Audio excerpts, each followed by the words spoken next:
E aí, meus amigos, tudo bem? Preparado para a nossa aula? Pega o seu caderno aí, desliga o WhatsApp, fica focado, anote as dicas do professor e já faça sua matrícula para o nosso segundo revisaço, que vai começar dia 2 de fevereiro aqui na Like Concurso. Dia 2 de fevereiro, segundo revisaço, ok? Um abraço e até mais. Tchau, tchau! Vamos lá, senhores. Boa tarde a todos. Pelo que vejo aqui, pelo menos 70% foi meu aluno, né? Mas tem muita carinha nova aqui. Então, para aqueles que não me conhecem, eu sou o professor Stanley Costa, eu sou professor de Direito Civil, Processo Civil, né? Professor universitário e também professor de cursos preparatórios, tanto para exame da OAB, carreiras jurídicas, carreiras de tribunais, carreiras policiais, onde eu consigo lecionar uma matéria mais chata do que constitucional, mais chata que administrativo, que é estatuto. E terei o prazer de encontrá-los todos os sábados daqui até a prova. Tá? Serão 3 aulas de civil, 3 aulas de processo civil. Pouco, muito pouco, porque são 8 semestres de civil, né? E mais 4 de processo. O que significa, para aqueles que já deram uma olhada na apostila, viram o tamanho dela, né? É bom vocês estarem super animados na última aula, tá? Porque a gente vai trabalhar bastante. Tá? E que bom que filma, né? Que bom, porque assim a gente vai passar bem mais rápido a nossa aula e você vai ter o compromisso comigo de assisti-la depois, né? Então, depois assiste com mais calma, parando, etc. Veja bem, senhores, eu falei, mas de fato, poucas aulas, até porque é uma revisão, né? 3 aulas civil, 3 aulas de processo civil, o que significa dizer que o nosso objetivo, quando pensamos esse revisaço, final do semestre passado, é de que realmente a gente vai tentar norteá-los, tá? Indicar aquilo que tem sido mais cobrado, aquilo que, conforme pesquisa que fizemos, cai em maior quantidade, mas é indispensável também a dedicação a vocês durante a semana. Tá? Vai auxiliá-los bastante o nosso curso, não tenho dúvidas disso, dúvidas nenhuma. Mas é indispensável a dedicação de vocês ao longo da semana, primeiro assistindo todas as lives. Tá? Então, nossa apostila tem 150 slides, é certo que a gente não vai acabá-la hoje. Tá? Então, nossa primeira live, na sexta-feira que vem, a gente vai concluir o que faltar hoje. Então, preciso que vocês assistam, se não ao vivo, pelo menos depois no YouTube da Lá Concursos. Tá? Além disso, você já pode ler o que faltar, né, da nossa aula durante a semana, já preparando para a nossa live, já preparando para a semana que vem. Aqueles que me conhecem, que me seguem lá no Instagram, sabem também que eu tenho um canal lá no YouTube, e aí é para vocês, a gente vai fazer um pacto, obrigatoriamente vocês, tá, vão assistir todas as dicas de civil que estão lá. São 30 dicas. Tá? São 30 dicas de 2 minutos que estão lá na minha página do YouTube, mais ou menos. Você vai assistir todas as 30 dicas, tá? Com fundamento naquilo que tem sido mais cobrado. Além de assistir nossas lives, fazer a leitura do nosso material e estar aqui presencialmente. A gente vai ter uma aula bem mais acelerada do que o normal. Tá? Qualquer pergunta que vocês tiverem, anotem e me enviem que eu vou respondê-las com toda certeza. Mas a gente não tem tempo para poder ficar respondendo perguntas, porque a gente tem um plano para poder cumprir. Tá? Em civil, nós vamos trabalhar aqui presencialmente parte geral, pesquisas que a gente faz já há alguns anos. Parte geral é um dos pontos mais cobrados na OAB e propositalmente pela FGV. Porque vocês estudam parte geral, segundo e terceiro semestre da faculdade. Tá? Então, por isso, inclusive, cai muito e o índice de erro é altíssimo. Altíssimo. Depois, aula que vem, aula super empolgante, preferida de todos os alunos, direito das obrigações. Né? Exatamente. Tá? Direito das obrigações, melhor matéria de direito civil. Tá? Cai demais na OAB. Enquanto disciplina autônoma é a matéria mais cobrada de direito civil, tá? Direito das obrigações, ali próximo a obrigações, parte geral. Mas, poxa, parte geral a gente tem várias disciplinas. Pessoa natural, pessoa jurídica, bens, domicílio, fato jurídico, prescrição, decadência. Só obrigações é a matéria mais cobrada em direito civil. Tá? Então, a gente vai rever ali aquelas partes de obrigação de dar coisa certa, dar coisa incerta, obrigação de restituir, fazer, obrigação solidária, o índice de erro altíssimo, altíssimo. E na nossa última aula de civil, família e sucessões. Parte da família aqui é bastante cobrada, diz respeito a casamento, regime de bens, união estável, né, e sucessões, sucessão legítima. Também costuma cair bastante. Tá? E ao longo das nossas lives a gente vai cumprir direito das coisas, posse e propriedade, também um pouquinho de direito contratual, ali vício redibitório, vício evicção, que também são matérias muito cobradas.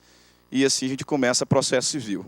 Processo civil vamos bater parte geral também, competência, condições da ação, falar um pouquinho sobre intervenção de terceiros, litisconsórcio, primeira aula. Segunda aula, procedimento comum e tutelas provisórias para fechar, tá? Com recursos, também matéria bastante cobrada. Assim, a gente vai passar por tudo de mais importante. 80% das questões já cobradas pela FGV, a gente vai responder todas nessas 6 aulas. Ok? Portanto, animação absoluta, pode dar uma alongada aí no dedo para você já poder fazer as anotações, porque agora a gente começa, né? E bem, senhores, primeira aula nossa de Direito Civil, parte geral do Código, tá? Do artigo 1º ao artigo 232, nós vamos passar por todos os principais pontos.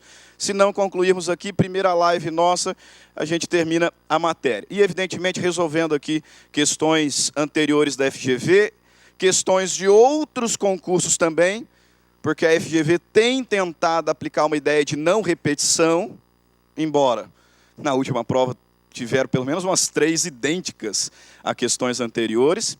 Então, a gente vai pegar também um pouquinho de outros concursos para resolvermos aqui. E quando a gente fala de parte geral do Código Civil, literalmente vamos começar pelo início, tratando sobre pessoa natural. Sabemos, isso não vai cair na sua prova, porque é muito fácil, né, que existem 2 pessoas, pessoa natural, pessoa jurídica. Pessoa natural, aquela dotada de estrutura biopsicológica. Pessoa jurídica, corporação, agrupamento de pessoas naturais para uma mesma finalidade. Ou fundação, que é a dotação de bens para uma finalidade específica. Isso aqui vale a pena lembrar, tá? Não se esqueçam, fundação não é grupo de pessoas, tá? Não está no material, porque pessoa jurídica não tem um índice tão grande de cobrança, mas vale a pena lembrar, fundação não é grupo de pessoas, fundação é dotação de bens. Dotação de bens, essa inclusive é a diferença de fundação para associação, né? Uma vez que tanto uma quanto a outra não tem finalidade econômica. E o detalhe também importante, a fundação é a única pessoa jurídica que pode ser criada por testamento. Por testamento, isso a gente vai falar um pouquinho em sucessões. Mas nosso foco, pessoa natural. E tratando sobre pessoa natural, 3 institutos são fundamentais dentro do direito civil, tá? E muitos se esquecem dos conceitos, das diferenças entre eles. Por isso que, geralmente, quando a FGV cobra, derruba. Quais são esses institutos? Personalidade, capacidade de direito e capacidade de fato. Daí eu sei, tenho certeza absoluta, que boa parte dos senhores, com exceção daqueles que já estão estudando há algum tempinho, focado em OAB, já não se lembram mais das diferenças entre personalidade, capacidade de direito e capacidade de fato. Falo isso porque costumava lecionar biodireito no 10º. Né? E quando perguntava isso, no máximo 1, 2 alunos se pronunciavam acerca das distinções. Personalidade, capacidade de direito, capacidade de fato. Personalidade jurídica, ali no slide, no seu material, aptidão genérica para ser titular de direitos e deveres na ordem civil. Por isso que nós não falamos em direito dos animais. Quando nós utilizamos essas expressões, na verdade, é o interesse coletivo na proteção dos animais, porque animal não tem direito, uma vez que não tem personalidade. Personalidade é a aptidão genérica para ser titular de direitos e deveres na ordem civil. Por isso é que personalidade é o atributo que define a pessoa. Na verdade, nós só usamos essa expressão pessoa exatamente por conta da personalidade. Então, só falaremos em pessoas aqueles que são dotados de personalidade. Por isso, personalidade, aptidão genérica para ser titular de direitos e deveres na ordem civil, é o atributo que caracteriza a pessoa e é o atributo também que resguarda às pessoas, notadamente naturais, uma proteção mínima por parte do Estado, que nós chamamos de direitos da personalidade. Independente de quem seja, independente de idade, se é dotado de personalidade, terá uma proteção especial por parte do Estado com relação à sua integridade física, moral e intelectual. Direitos da personalidade, que decorrem da proteção da dignidade da pessoa humana. Então, bastante atenção ao detalhe. As pessoas jurídicas não são, em regra, titulares de direitos da personalidade. Mas o próprio Código Civil vai dizer que, no que couber, elas serão protegidas por esse grupo de direitos, por isso que, inclusive, em matéria sumulada, pessoa jurídica pode sofrer dano moral. Então, como regra, ela não é titular de direitos da personalidade, por uma razão muito clara. Os direitos da personalidade decorrem da proteção da dignidade da pessoa humana, que é fundamento do Estado Democrático de Direito, artigo 1º, inciso 3º da Constituição. Tá? Mas, excepcionalmente, as pessoas jurídicas também serão protegidas por esse grupo de direitos. Por isso, inclusive, podem sofrer danos morais. A capacidade, por sua vez, é considerada na doutrina, não vou me ater a esse detalhe, como medida da personalidade. Preciso falar sobre isso, porque nós temos duas espécies de capacidade. A capacidade jurídica é considerada como a medida da personalidade. Mas nós temos duas espécies de capacidade, a saber, a capacidade de direito, também chamada de capacidade de gozo ou capacidade de aquisição, e a capacidade de fato, também chamada de capacidade de exercício. E importa-nos diferenciá-las.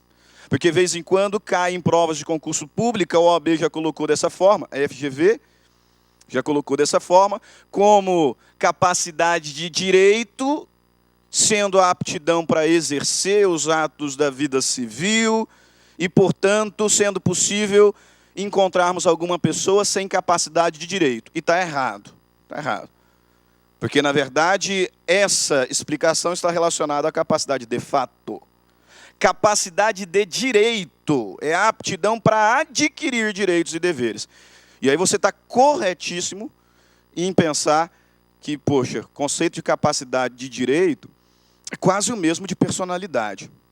De fato, porque personalidade foi apresentada como aptidão genérica para ser titular de direitos e deveres, e a capacidade de fato é a aptidão para adquirir direitos. Então, realmente, estão ali tanto que alguns doutrinadores chegam a afirmar que personalidade jurídica e capacidade de direito seriam expressões sinônimas. Não concordo, já informo por quê. Tá? Quem adota essa tese, independente se aqui vai cair na prova ou não, inclusive encontra fundamento, você que trouxe o seu código, né, para uma aula de direito, parece meio óbvio isso, né?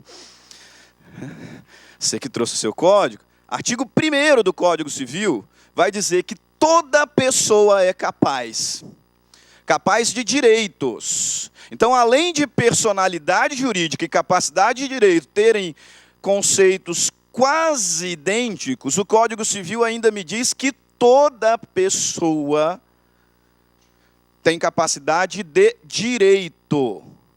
De direito. Todas as pessoas são capazes de direitos e deveres na ordem civil, artigo 1º do Código Civil. De fato. Toda pessoa, todo aquele que é dotado de personalidade, tem capacidade de direito. Aqueles que, assim como eu, não concordam com serem expressões sinônimas, fundamentam essa afirmação no fato de que, muito embora toda pessoa tem a capacidade de direito, isso é uma verdade absoluta, toda pessoa tem a capacidade de direito, a recíproca não é verdadeira. Nós encontramos no mundo jurídico alguns entes que têm capacidade de direito, que, portanto, podem titularizar alguns direitos relacionados à sua natureza, mas que não são dotados de personalidade. É o que nós chamamos de entes despersonalizados.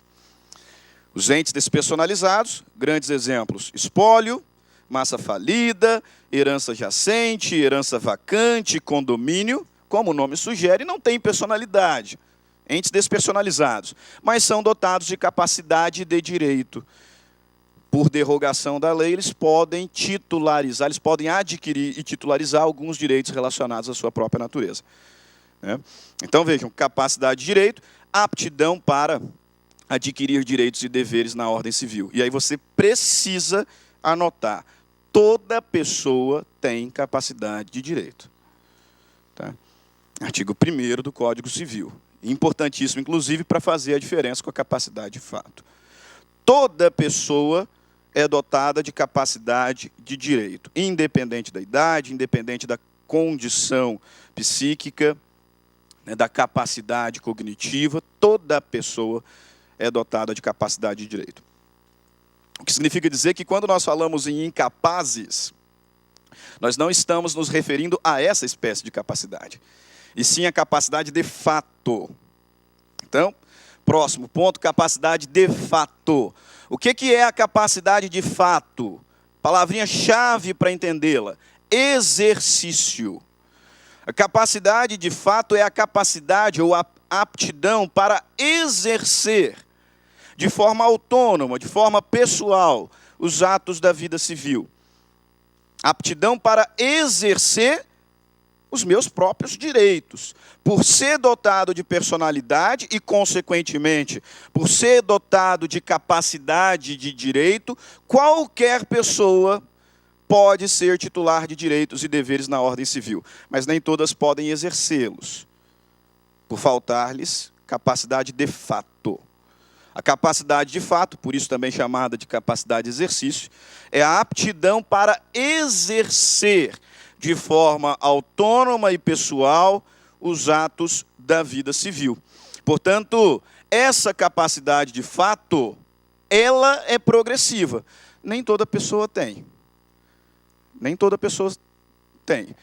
Enquanto toda pessoa, por força do artigo 1º do Código Civil, tem capacidade de direito, nem toda pessoa tem capacidade de fato. Por quê? Porque ela é gradual.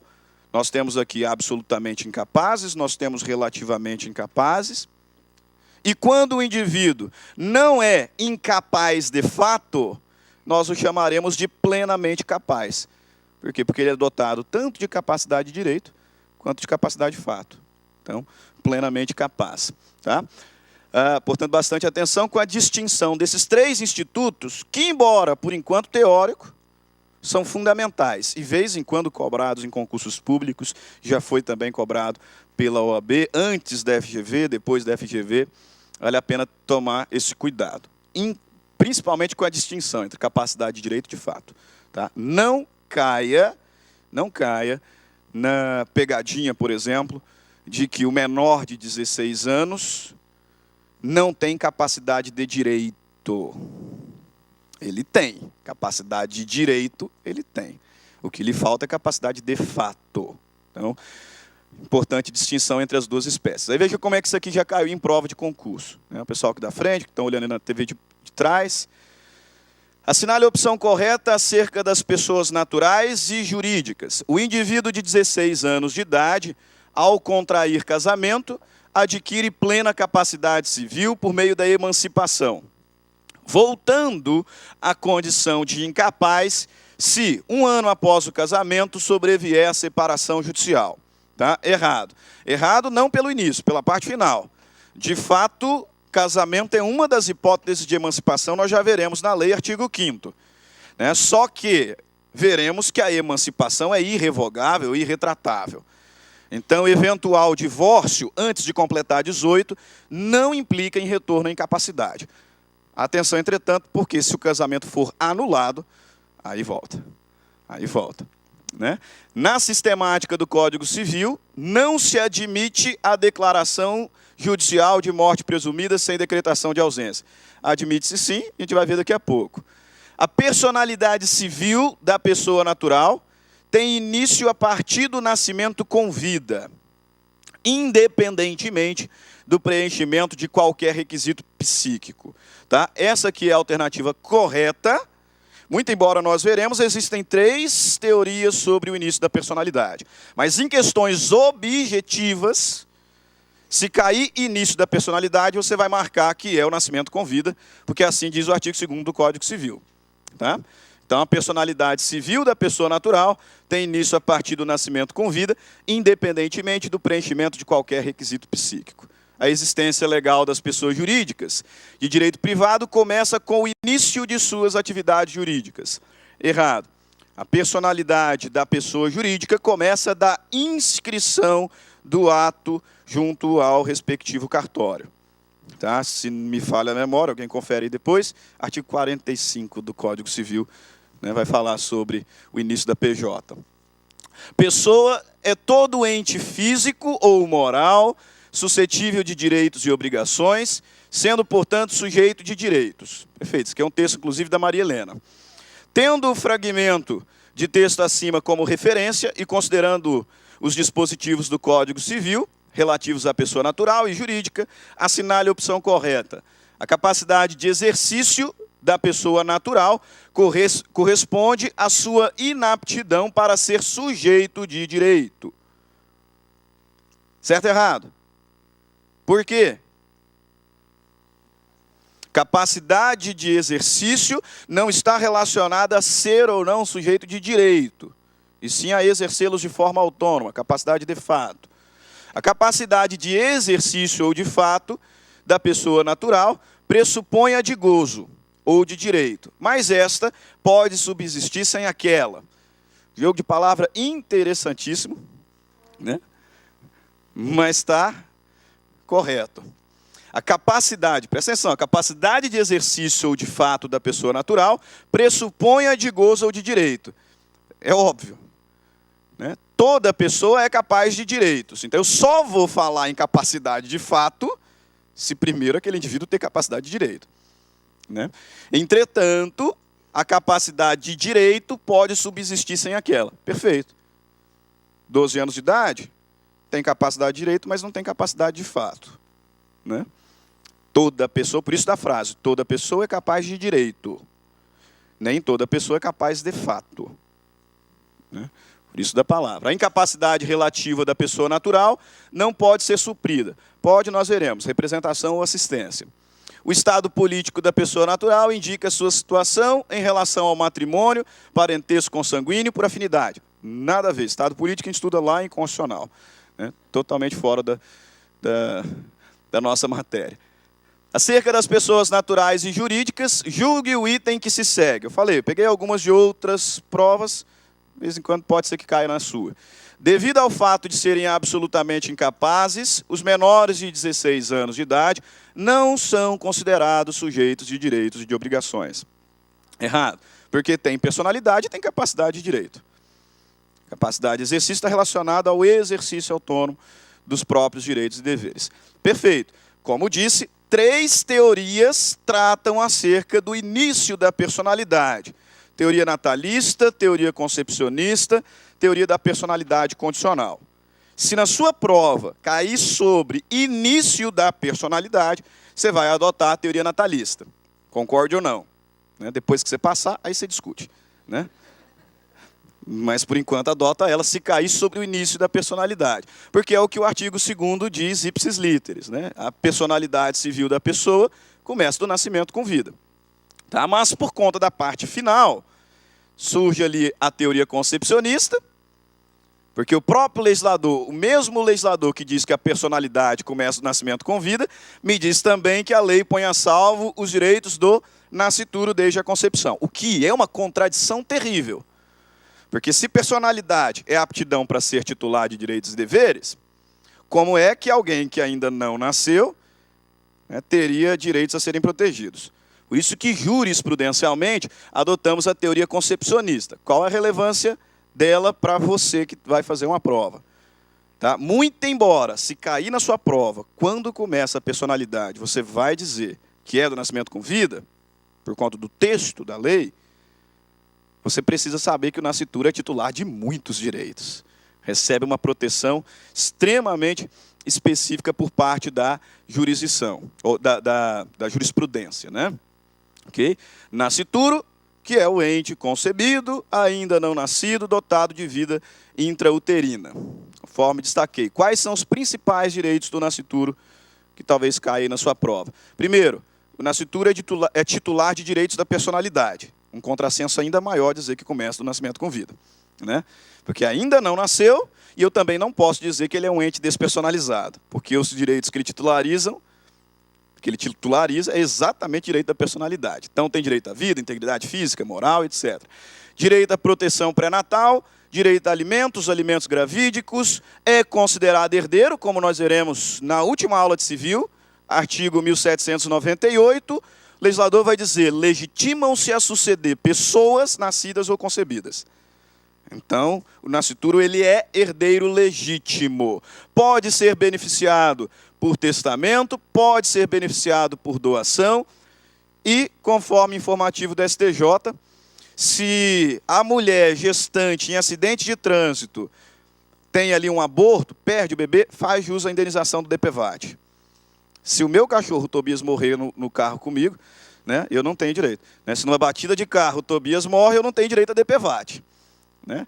Mas se a minha esposa não está grávida ainda, né, está lá na pressão,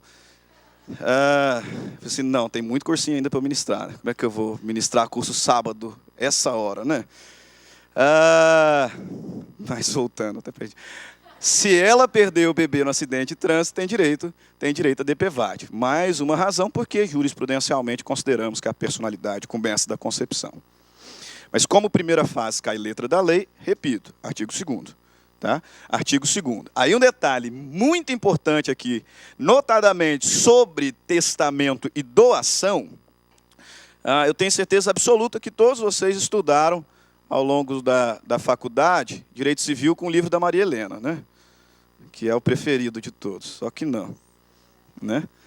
Mas ela é importantíssima, porque quase tudo da Maria Helena Diniz é majoritário. Então, em relação a testamento e doação, importante observar, eu posso fazer um testamento em benefício do nascituro.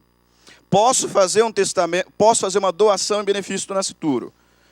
O nascituro é herdeiro legítimo, só que ele não pode ser proprietário. Tá? Por uma tese da própria Maria Helena Diniz, que vai dividir a personalidade em duas. Mais uma vez, se a questão foi início da personalidade, não tem discussão. Nascido com vida. Agora, se começar a falar sobre direitos do nascituro, aí você precisa dividir a sua mente em duas personalidades. Tá? A Maria Helena Diniz vai dizer que a personalidade jurídica, tá? Isso aqui cai demais em prova, personalidade jurídica se divide em duas. Personalidade formal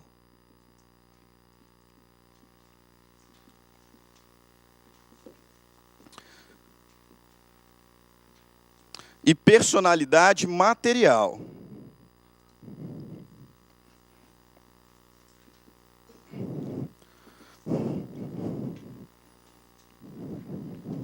E personalidade material. E aí, nessa análise, nós temos o quê? Que o nascituro, ele é dotado de personalidade formal. O que significa que ele tem a aptidão para ser titular de direitos extrapatrimoniais. Extrapatrimoniais. Ele não é, contudo, dotado de personalidade material.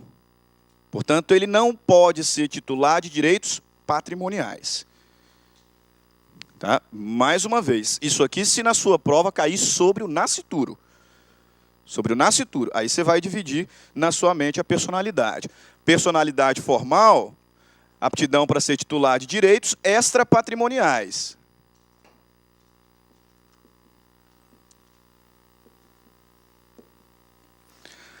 Personalidade material, aptidão para ser titular de direitos patrimoniais. Qual que é a importância disso aqui? Muito embora eu possa fazer um testamento em benefício do nascituro, muito embora possa fazer uma doação em benefício do nascituro, muito embora o nascituro seja herdeiro legítimo, ele só se tornará proprietário daquilo que lhe foi doado, daquilo que lhe foi testado, ou da herança legítima em razão da morte do autor da herança, se nascer com vida. Se nascer com vida. Por isso que nós vamos afirmar que, muito embora ele possa receber, ser beneficiado por doação, por testamento, muito embora seja herdeiro legítimo, a aquisição material dos efeitos deste direito é condicional. Por que condicional? Porque você sabe, e a gente vai falar, se não hoje, na live, em direito, condição significa evento futuro incerto. Então ele já é beneficiário da doação, do testamento, ele já é o herdeiro legítimo, só que o efeito desse direito está subordinado a evento futuro incerto. Portanto, é condicional. Qual é esse evento futuro incerto? Nascer com vida. Porque na hora que ele nascer com vida, ele adquire a personalidade material. Tá? Ok? A terceira teoria da personalidade condicional não é adotada, tá, pelo nosso direito, mas ela influenciou a jurisprudência e a doutrina a enxergar isso aqui. Ó, tá? Pela teoria da personalidade condicional, já vai aparecer ali, Washington de Barros, que é o idealizador dela, enxerga que o nascituro é uma pessoa sob condição. Mas se ele fosse uma pessoa sob condição, ele não teria como proteger os direitos antes de nascer. E nós temos vários exemplos tribunais afora, disso acontecendo. Por exemplo, o caso do Rafinha Bastos. Rafinha Bastos e Vanessa Camargo. Tá? O juiz condenou o Rafinha Bastos a indenizar Vanessa Camargo, marido e nascituro. Detalhe, o nascituro foi parte do processo. Tá? Foi autor da demanda, figurou como autor da demanda. Então eu não posso dizer que ele é uma pessoa condicional, embora essa reflexão tenha nos levado a enxergar dessa forma. Tá? Aí apenas, por ser um pouquinho preciosista mesmo, vale a pena lembrar que o que define o nascimento com vida é respiração. Respiração. Respirou, nasceu. Tá? Inclusive, o próprio Conselho Nacional de Saúde vai dizer isso. Né? Nascimento vivo é a expulsão ou extração completa do produto da concepção, quando, após separação, respire e tenha batimentos cardíacos. Então, o que vai definir o nascimento com vida é a atividade cardiorrespiratória. Cardiorrespiratória. Que significa dizer que não existe prazo mínimo de vida, como é na Espanha, não é necessário que o médico afirme a vida ser viável. Portanto, ainda que nós saibamos, por força do direito penal, que é lícito o aborto do feto anicéfalo, se não ocorreu o aborto, e nascer, respirar, nasceu vivo. Nasceu vivo. Porque não me interessa se ele é viável ou não. Respirou, nasceu vivo. E não é necessário o corte do cordão umbilical. Tá? Nada mais do que a respiração. Ok? Perfeito. Como eu tinha falado sobre capacidade de fato, que é a aptidão para exercer os direitos de forma autônoma, vocês todos que vão fazer essa prova agora, estudaram pessoas e bens antes do Estatuto da Pessoa com Deficiência. Portanto, o que vocês estudaram lá no segundo semestre de Direito, terceiro semestre de Direito, está absolutamente errado hoje.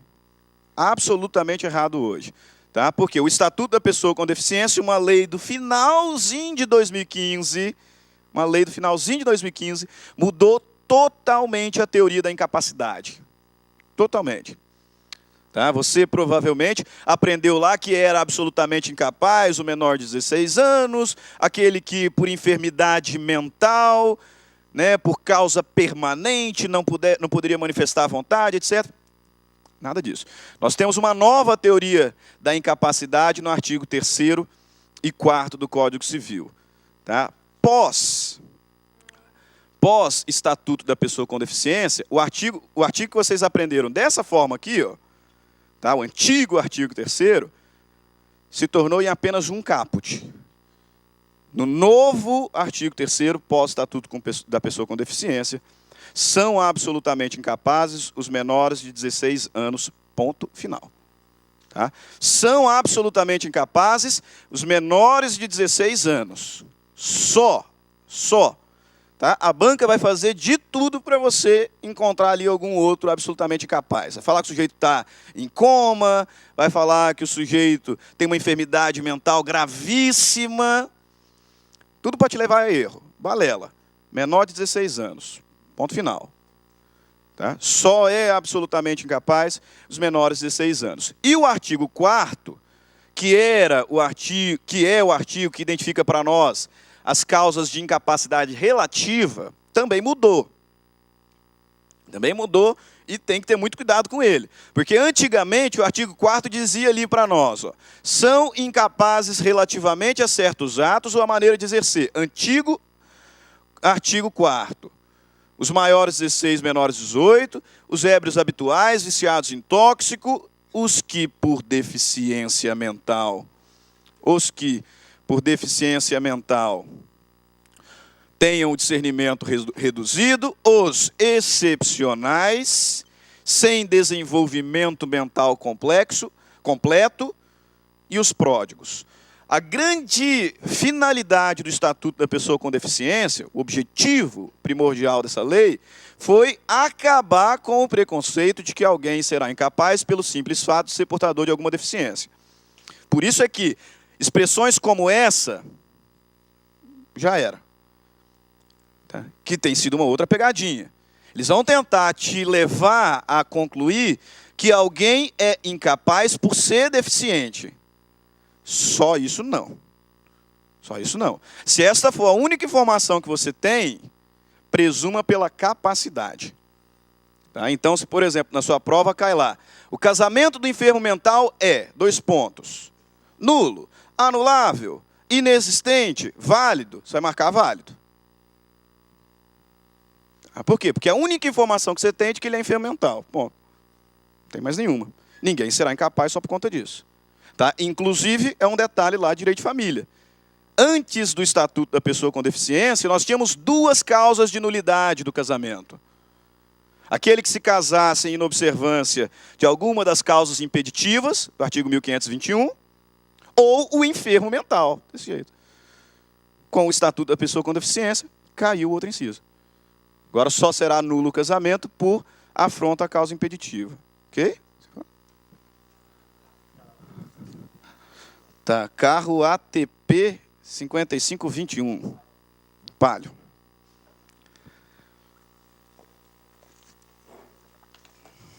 Ok? Então, bastante atenção com esse tipo de expressão. Como é que ficou o novo artigo 4º pós-Estatuto da Pessoa com Deficiência? E olha lá, ó. São incapazes relativamente a certos atos ou a maneira de os exercer os maiores de 16, menores de 18, os ébrios habituais e os viciados em tóxico, aqueles que, por causa transitória ou permanente, não puderem exprimir vontade, não fala mais em deficiência, né? E os pródigos.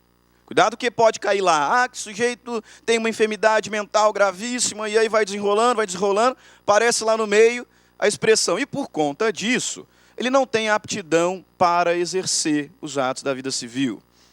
E por conta disso, por uma causa transitória ou permanente, ele não pode exprimir a sua vontade. Aí ele é incapaz, não por conta da deficiência, mas porque não pode manifestar a vontade. Tá? Então, cuidado com esse detalhe.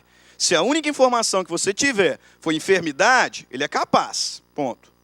Agora, cuidado porque às vezes depois da deficiência, depois da enfermidade, vem a informação de que ele não pode manifestar a vontade, por causa permanente ou transitória. Aí ele é relativamente incapaz. Tá? Por se enquadrar aqui, não pela deficiência, mas por conta do inciso 3º. Perfeito?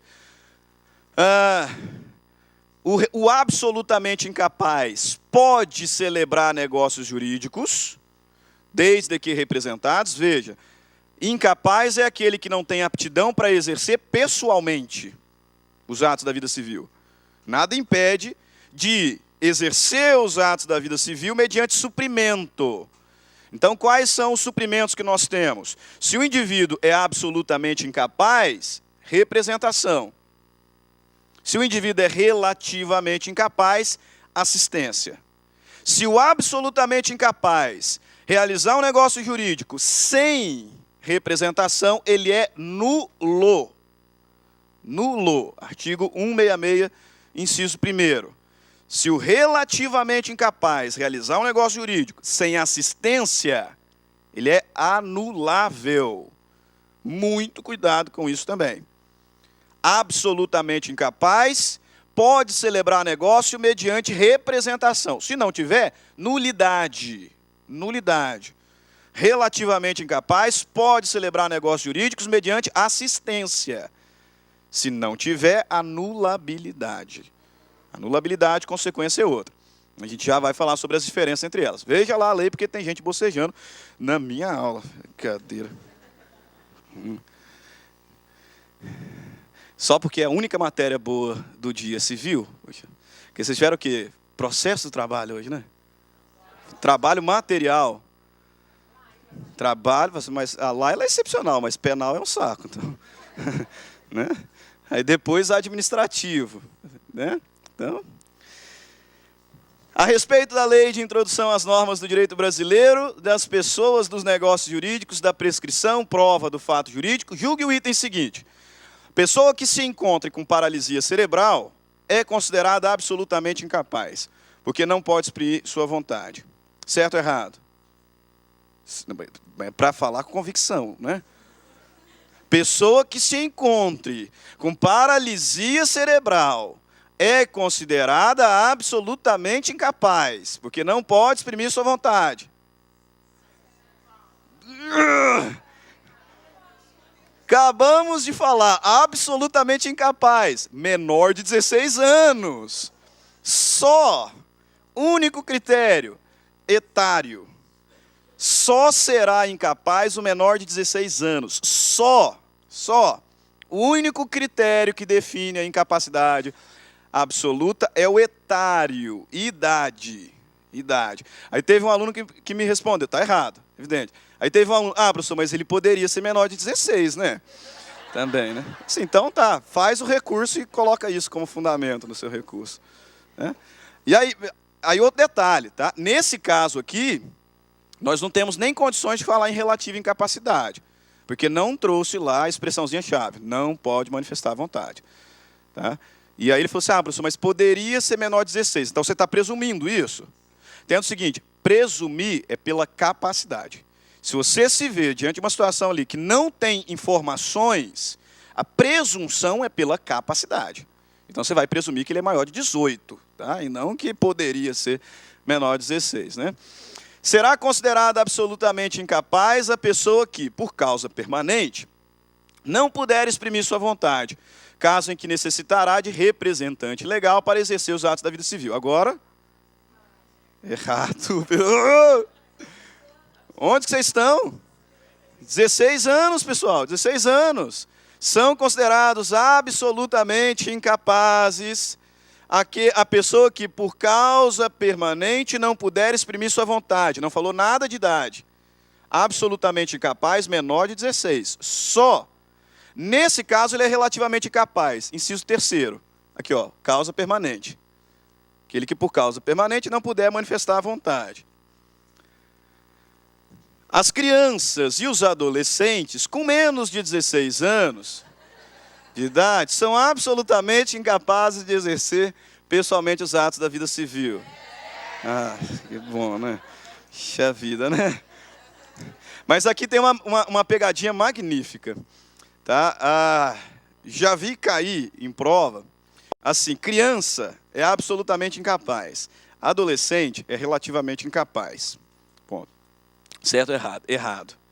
Tá? Porque quem me traz a diferença entre criança e adolescente é o ECA. E aí ele fala até 12 anos. Né? Então, embora toda criança seja absolutamente incapaz, nem todo adolescente é relativamente incapaz. né? Porque pode ter ali entre 12 e 16. Tá? Então, cuidado com esse detalhe. A pessoa maior de 18 anos, que em decorrência de lesão causada em acidente, entre em estado de coma e por isso fique transitoriamente impedida de exprimir sua vontade, será considerada absolutamente incapaz de exercer os atos da vida civil.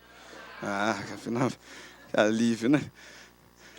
Agora, OAB, tá? Se não me engano, 22º exame. Tá? Um dos primeiros depois da lei. Olha lá, André possui um transtorno psiquiátrico grave que demanda uso contínuo de medicamentos, graças aos quais ele leva a vida normal. No entanto, em razão do consumo de remédios que se revelaram ineficazes, por causa de um defeito de fabricação naquele lote, André foi acometido de um surto que, ao privá-lo de discernimento, o levou a comprar diversos produtos caros que não precisava. Para desfazer os efeitos desses negócios, André deve pleitear. Alternativa A, a nulidade dos negócios por incapacidade absoluta decorrente de enfermidade ou deficiência mental. A nulidade do negócio por causa transitória impeditiva da expressão da vontade. Anulação do negócio por causa transitória impeditiva da expressão da vontade. Anulação do negócio por incapacidade relativa decorrente da enfermidade ou deficiência mental. C, né? C. Aqueles que não estudaram nada erraram muito essa questão. Mas alguns que tinham estudado, ainda assim erraram, na época, tá? Por conta disso aqui. Ó. Olha a letra D. A anulação do negócio por incapacidade relativa decorrente da enfermidade ou deficiência mental. Tá? O indivíduo lembrou direitinho. Por relativa incapacidade é anulabilidade. Perfeito. Só que manteve o preconceito de alguém ser incapaz por ser deficiente. Aqui está a questão. De fato, ele é relativamente incapaz.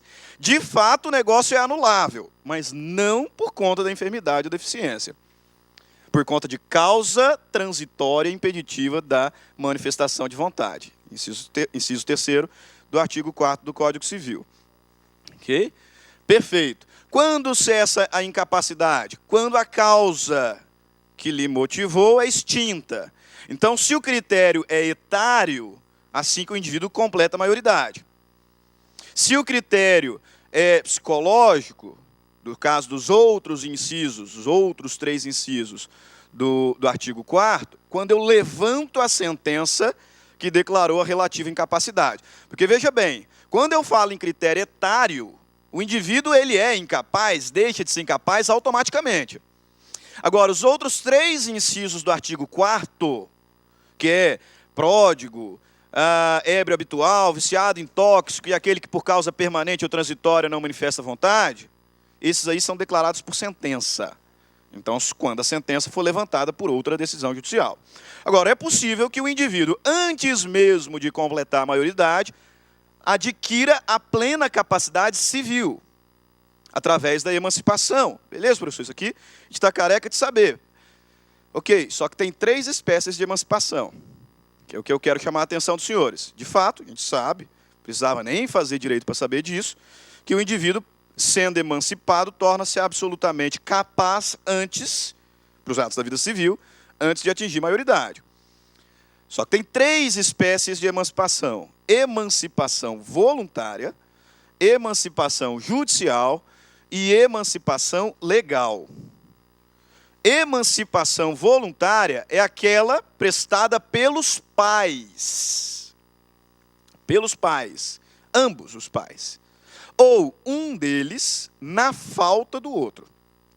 E a falta aqui, sentido técnico da palavra. Morto ou ausente. Ou aquele que perdeu o poder familiar, por sentença, né? Então, não é o caso do indivíduo que divorciou e o pai paga lá a pensão, tudo bem, mas o pai é ausente, né? Então, a mãe sozinha consegue emancipar. Não, não consegue. Tá? Ambos os pais, ou um na falta do outro, e por falta, entenda, morte, ausência no sentido técnico, né? Pessoa em local incerto não sabido, ou perda do poder familiar. Aí, um só consegue fazer a emancipação. Emancipação que será realizada por escritura pública, tá? Pessoal, escritura particular é dose, né? Cai lá e pode ser emancipado por escritura particular. Para. Por escritura pública, independentemente de homologação judicial. Então, emancipação voluntária, prestada por ambos os pais, ou um na falta do outro, mediante escritura pública, independente de homologação judicial. Pais. Pais. Porque se esse menor estiver sob tutela, tutor não pode emancipar voluntariamente. Por isso da expressão, pais. Pais. Tutor não pode emancipar voluntariamente. Só por sentença. Então, se o tutor entende que aquele menor está apto à manifestação dos atos da vida civil, então terá que propor uma ação de emancipação, que é procedimento voluntário, o tutor vai ser ouvido e a emancipação se dará por sentença. É o que nós chamamos de emancipação judicial. A emancipação judicial, portanto, vai acontecer quando? Quando o menor estiver sob tutela ou quando houver conflito entre os pais. Um quer emancipar, o outro não quer. E, por fim, a emancipação legal. A emancipação legal ela acontece nas hipóteses, né, seguintes ali do inciso primeiro. Casamento, emprego público, a gente já vai ver. Tá? Mas veja lá, uma possível questão de prova. Tá? De fato, OAB cai muita letra da lei. Tá? Mas, penúltima prova, a FGV teve a coragem de cobrar informativo do STJ. Né, em direito civil. Então, a gente tem que passar por esses detalhes. Já lá, se os pais forem divorciados, aquele que detiver a guarda poderá conceder emancipação sozinho? Não. Tá? Não poderá. Perfeito? Emancipação judicial, como disse, quando o menor estiver sob tutela, ou quando houver conflito de interesse entre os pais, e emancipação legal nas hipóteses do inciso 3º e seguintes do artigo 5º, parágrafo, artigo 2º, inciso 2º e seguintes do artigo 5º, parágrafo único. Casamento, exercício de emprego público efetivo, ainda que não consiga enxergar a hipótese de um menor, né, fazer um concurso público e, sendo aprovado, entrar no exercício. Né? Desconheço a exceção. Mas o legislador vai dizer que o exercício de emprego público efetivo emancipa. Aí cai lá na sua prova, estágio. Tá? Aí o sujeito tem coragem de marcar. Pela colação de grau em curso superior. Aí cai na sua prova, ensino médio. Não emancipa. Pelo estabelecimento civil ou comercial ou pela existência de relação de emprego, desde que em função deles o menor tem economia própria. Economia própria. Emancipação também. Ok? Alguns destaques especiais. Embora emancipado, o menor continua protegido pelo ECA, tá? Porque aqui é a emancipação para os atos da vida civil, então ele continua recebendo a proteção do ECA. A emancipação ela é irrevogável, ela é irretratável, mas pode ser anulada. Anulada. Por isso que eu disse, de fato, se o menor for emancipado pelo casamento, divorciando, ele não volta a ser incapaz. Mas se o casamento for anulado, ele volta. Porque a emancipação ela é irrevogável, retratável, mas pode ser anulada. Né? Se o pai falar que emancipou o filho por coação. Coação é vício de vontade. Se eu consigo anular a emancipação, retorna a incapacidade. Então, cuidado com o detalhe. E os pais continuam a responder solidariamente pelos atos ilícitos cometidos pelos filhos emancipados. Porque entenda o seguinte, o Código Civil vai nos dizer que quando o incapaz comete um ilícito civil, os pais respondem. Ponto. Não o incapaz. Os pais respondem. Quando da emancipação, aí eu passo a ter a possibilidade de responsabilizar o menor emancipado. Mas os pais continuam respondendo solidariamente. Porque senão eu poderia me valer disso como fraude. Né? Vai lá, deixa o menor responder, ele não tem condição financeira nenhuma para arcar, mas os pais continuam respondendo solidariamente.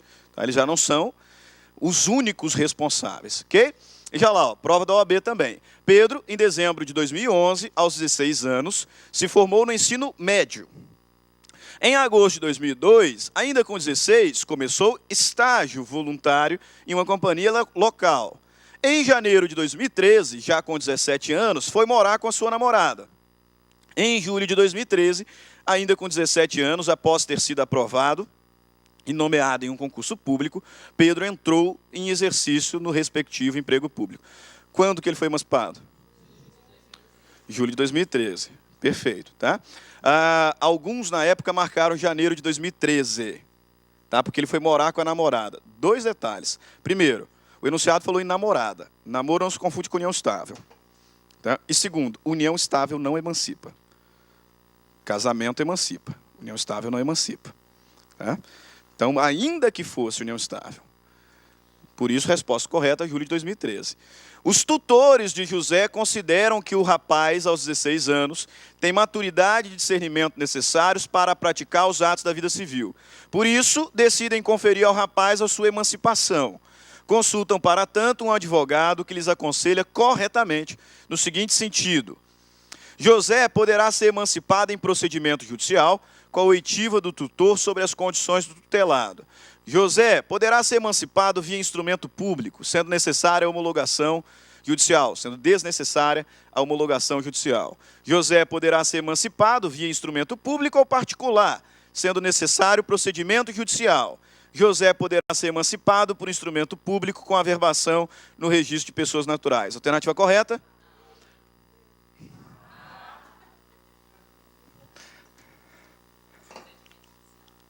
Aqui, ó. Os tutores. Os tutores de José. Tutor não pode emancipar por instrumento público, só judicial. Lembra, pais por instrumento público. Pais. Tutor, conflito entre os pais, judicial. Judicial. Por isso, a alternativa correta, letra A. Gustavo completou 17 anos de idade em janeiro de 2010. Em março de 2010, colou grau em um curso de ensino médio. Em julho de 2010, contraiu matrimônio com Beatriz. Em setembro de 2010, foi aprovado em um concurso público e iniciou o exercício de emprego público efetivo. Por fim, em novembro de 2010, estabeleceu-se no comércio, abrindo um restaurante. Assinale a alternativa que indica o momento em que se deu a cessação da incapacidade de Gustavo. Matrimônio. Né? Ok? Tudo OAB. Tá? Aqui não coloquei de outros concursos, não. Tudo OAB. Ao ensejo da separação judicial de Carlos e Cláudia, o juiz determinou que a guarda do filho do casal, Mário, então com 16 anos, ficaria com o pai. Por considerar que o filho já tinha maturidade suficiente para dirigir sua pessoa e administrar seus bens, Carlos elaborou um instrumento particular de emancipação e o encaminhou para registro competente, sem que a mãe do menor tivesse conhecimento. Na hipótese, a emancipação é válida, pois cabe prioritariamente ao pai emancipar o filho. Tá bom. Cabe à mãe. A mãe obriga o pai e aí o pai emancipa também. Ali não tem a menor chance de ser certo. É válido, pois o pai... Não é válido. Né? É válida? Não, não é. Não é válida exclusivamente porque o poder familiar deve ser exercido em igualdade de condições pelo pai e pela mãe. Não é válido porque, além do poder familiar dever ser exercido em igualdade de condições pelo pai e pela mãe, a emancipação voluntária somente pode ser materializada por instrumento público. Dois erros. Primeiro, ainda que tenha havido divórcio e o pai tenha ficado com a guarda, sozinho ele não consegue emancipar.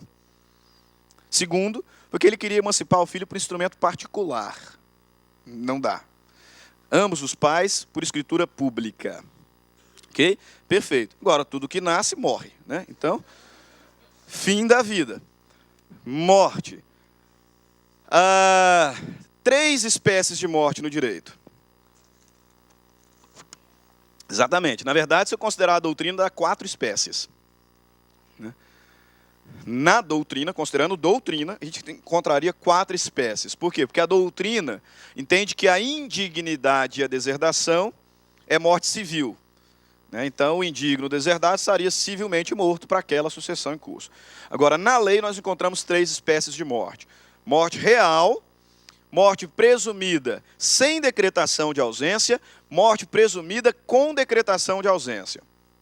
Três espécies, portanto. Morte real é a morte de corpo presente. O corpo está ali na frente, por laudo médico eu consigo atestar, o indivíduo está morto, pronto. E a morte real abre a sucessão definitiva. Morte presumida é aquela quando não se tem corpo. Não se tem corpo. Então eu não consigo atestar a morte por perícia, por laudo médico, laudo técnico, não consigo. Por isso é que eu vou presumir. E essa morte presumida, ela pode ser com decretação de ausência ou sem decretação de ausência. Porque o legislador entendeu que existem situações em que, muito embora não tenha o corpo, é extremamente provável que a pessoa morreu. E eu não posso regular essas situações como aquela do indivíduo que simplesmente desapareceu e que não voltou mais.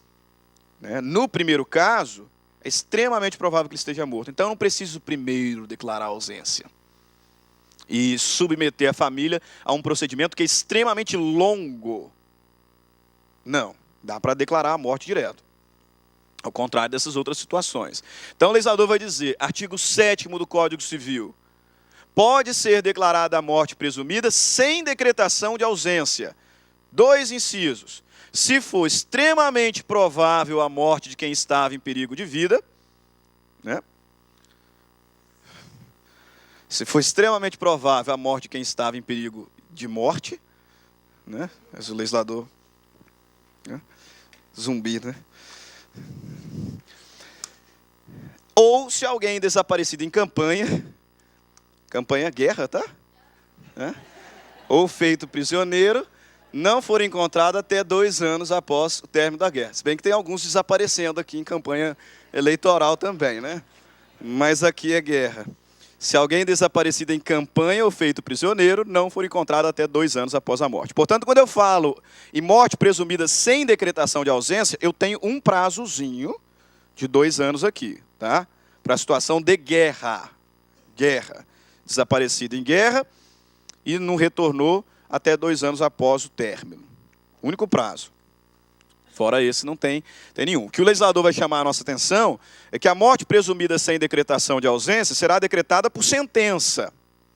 E o juiz só pode decretar a morte presumida depois de encerradas as buscas. Então, encerradas as buscas, o interessado pode propor a demanda e o juiz, então, declarará a morte por sentença, marcando o juiz a data provável. Porque a gente sabe que tem muita importância saber quando morreu para efeito sucessório. Então, o juiz vai estabelecer ali a data do provável falecimento. Agora, quando o indivíduo estiver no LINS, local incerto e não sabido, o indivíduo saiu, desapareceu, nunca mais voltou, Foi comprar cigarro, não voltou mais. Local incerto, não sabido. Nesse caso, também é possível a decretação da morte, mas aí, antes, é necessário o procedimento de ausência. Por isso que, para as hipóteses do indivíduo desaparecido, que se encontra em local incerto e não sabido, a gente considera a possibilidade da morte presumida com prévia decretação de ausência. E aí, essa espécie aqui, ela é bem demorada. Porque nós temos um trâmite para a decretação de ausência que se divide em 3 fases. 3 fases para a decretação da morte com ausência. Quais são essas fases? Primeiro, curadoria dos bens do ausente. Segundo, sucessão provisória. Terceiro, sucessão definitiva. Então, a morte presumida com decretação de ausência acontecerá após 3 fases procedimentais. Curadoria dos bens do ausente, sucessão provisória, sucessão definitiva. Desaparecido o indivíduo, independentemente do prazo, não tem 48 horas, não tem uma semana, independentemente do prazo, qualquer interessado ou o Ministério Público poderá requerer a declaração da ausência desse que desapareceu. E aí, nesse primeiro momento, o juiz vai decretar a ausência, arrecadar os bens e nomear curador. Então, qualquer interessado foi lá, propôs a demanda para a declaração da morte presumida com decretação de ausência. Primeiro ato do juiz, declara a ausência. Segundo, manda arrecadar os bens, identificar todos os bens do ausente. E nomeia um curador para administrá-los. Ponto. Passados 1 ano ou 3 anos, aí qualquer dos interessados pode requerer a abertura da sucessão provisória. Tá? Com relação aos tutores, existe uma ordem, tá? Melhor dizendo, de curadores, existe uma ordem preferencial. Primeiro, na linha de preferência, o cônjuge, por interpretação extensiva, CJF já disse isso várias vezes, companheiro também. Não havendo cônjuge nem companheiro, ou não querendo exercer a curatela, pais, não ascendentes, pais. Não havendo pais, não querendo exercê-los, descendentes. E se nenhum descendente houver ou não quiser exercer a curatela, então nomeia-se um curador dativo. Isso você vai encontrar no artigo 22 do Código 25 e parágrafo. Tá? Parágrafo 1º. Ok.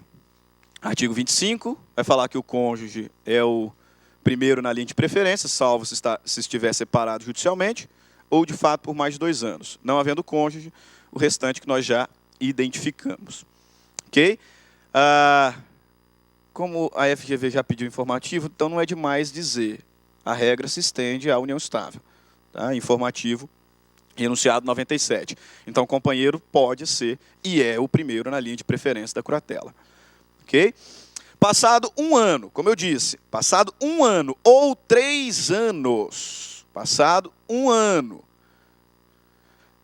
da tutela, da nomeação do tutor, ou 3 anos, 3 anos quando? Quando o indivíduo desapareceu, mas deixou um representante.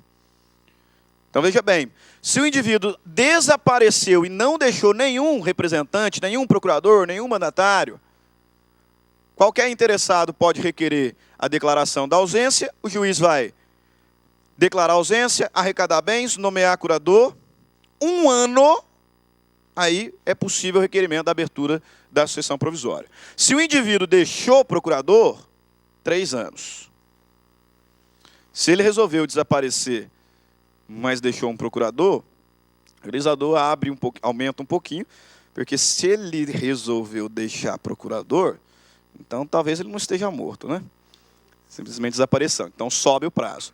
Tá? 1 ano da arrecadação dos bens, nomeação do curador, ou 3 anos se houver deixado representante, qualquer dos interessados pode requerer a abertura da sucessão provisória. Perfeito. O que acontece na abertura da sucessão provisória?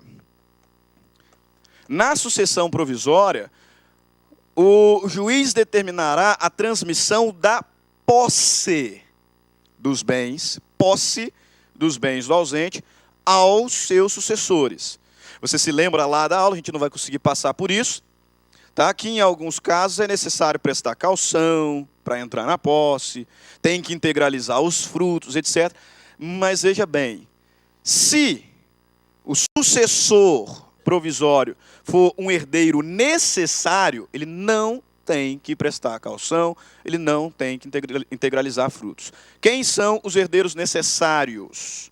Vamos lá, alguém pode falar, não tem problema não. E eu espero que fale, porque tem gente aqui que estudou sucessões comigo. Então,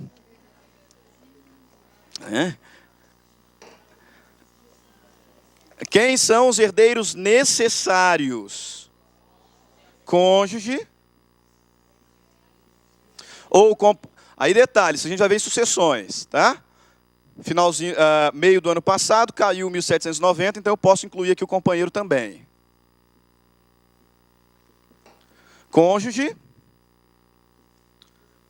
descendentes, mais quem? Ascendentes.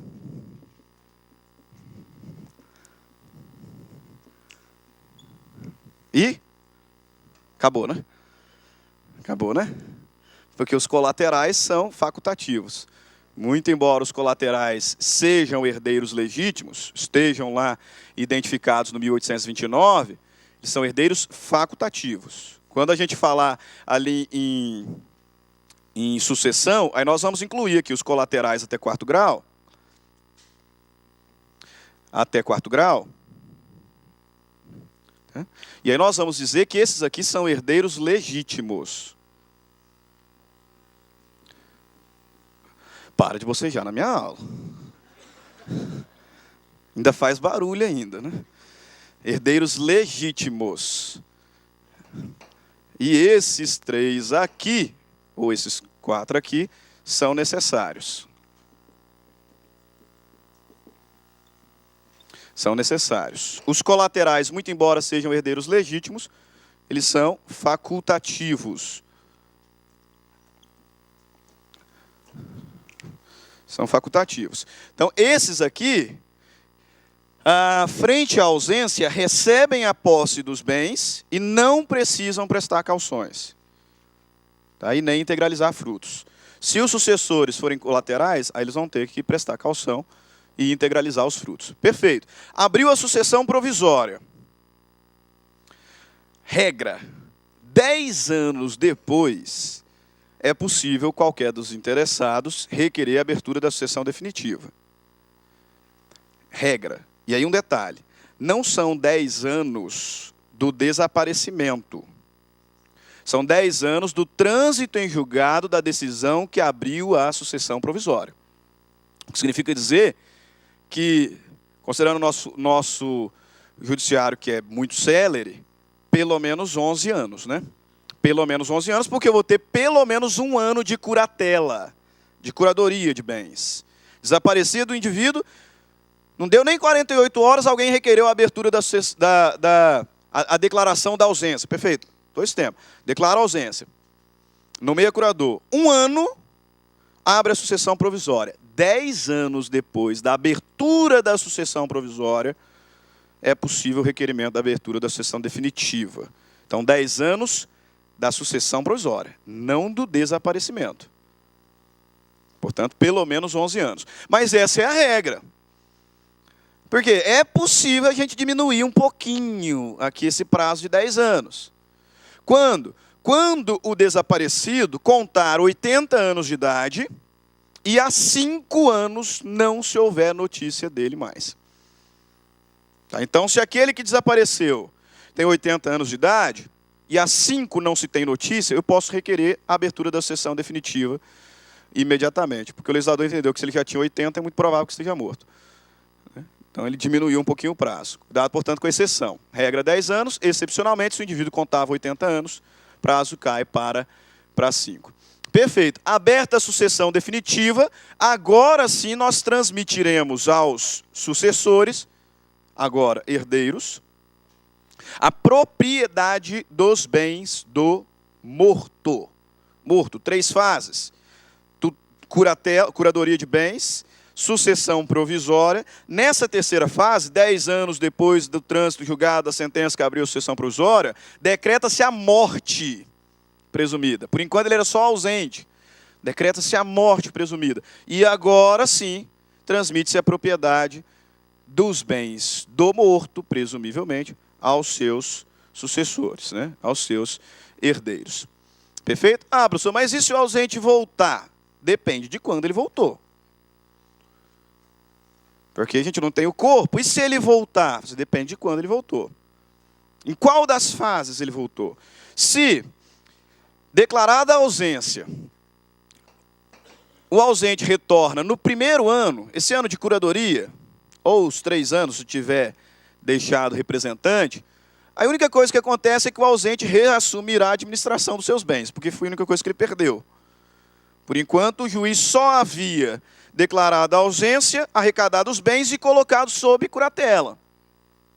Se ele retorna nesse primeiro período, portanto, ele só vai reassumir a administração dos seus bens. Se, aberta a sucessão provisória, ele retornar nesses 10 anos aqui, de sucessão provisória, nesses 10 anos aqui, ele vai reassumir a posse dos seus bens.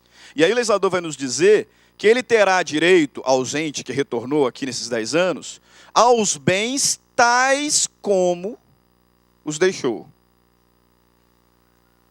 Então, se ele retornar aqui nessa segunda fase, ele tem direito a reaver os bens, assim como os deixou. É evidente que isso aqui é muito direto para o que a gente vai fazer na prática. Porque esses sucessores são possuidores de boa fé. E a gente sabe que o possuidor de boa-fé só responde pelos danos que ele der causa. Então é óbvio que se nesse meio tempo aqui algum bem pereceu por caso fortuito, força maior, ele não vai ter direito à indenização, né? É claro. Só para aqueles que os sucessores deram causa. Agora, se passados 10 anos de sucessão provisória foi aberta a sucessão definitiva, aí fica mais legal. Por quê? Porque na hora que abriu a sucessão definitiva, eu começo a contar mais 10 anos. Eu começo a contar mais 10 anos. Veja, 1 ano de curadoria, ou 3, se deixou representante. Aberta a sucessão provisória, 10 anos. Aberta a sucessão definitiva, eu vou contar mais 10 anos. Por quê? Se depois de aberta a sucessão definitiva, o ausente retornar dentro em 10 anos, ele tem direito a reaver os bens no estado em que se encontram. Por isso que nós vamos afirmar que quando passar os 10 anos de sucessão provisória e abrir a sucessão definitiva, eu vou transmitir propriedade para os herdeiros. Só que essa propriedade é o quê, pessoal? Nesse primeiro momento, alguém responde, pelo amor de Deus. Nesse primeiro momento, a propriedade dos herdeiros é o quê? Resolúvel. Resolúvel, porque ela pode ser perdida. A propriedade é o principal direito real. E o direito real se caracteriza pela permanência, pela perpetuidade. Excepcionalmente, a propriedade pode ser resolúvel. Então, aberta aqui a sucessão definitiva, eu transmito a propriedade para os herdeiros. Mas essa propriedade, num primeiro momento, é uma propriedade resolúvel. Por quê? Porque se ele aparecer aqui dentro de mais 10 anos, ele tem direito de reaver os bens que ainda existem. Agora, passou esses 10 anos, aí se voltar, só tem direito a ser declarado vivo. Ponto.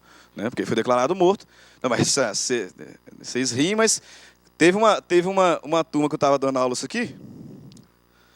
Aí, na hora que eu falei que quando ele retornar, depois dos 10 anos de sucessão definitiva, ele tem direito a ser declarado vivo, né? Aí uma aluna falou assim, não, professor, eu vi uma notícia de que o indivíduo retornou 20 e poucos anos depois e o judiciário se recusou a declará-lo vivo. Né? Aí ela trouxe, primeiro, a notícia era da Suíça.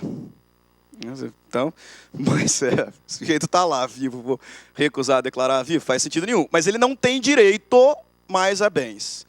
Então percebam que, pelo menos 21 anos depois do desaparecimento, é que os herdeiros terão propriedade definitiva dos bens daquele que desapareceu.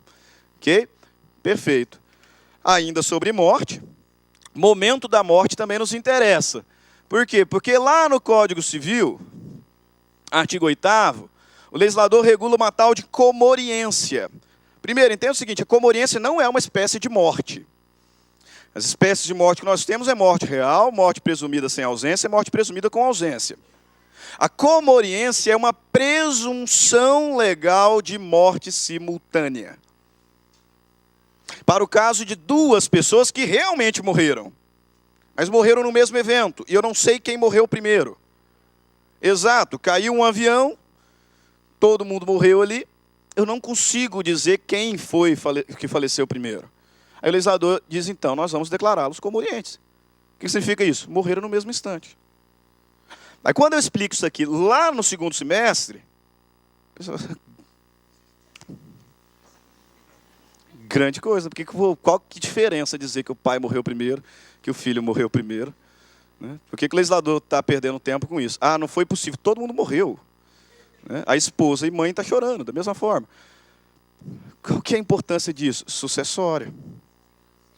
Sucessório. Por quê? Porque nós sabemos que o direito sucessório, a gente vai falar sobre isso também, ele é regido por um princípiozinho latim, um princípio francês, melhor dizendo, que é o droit de sésine.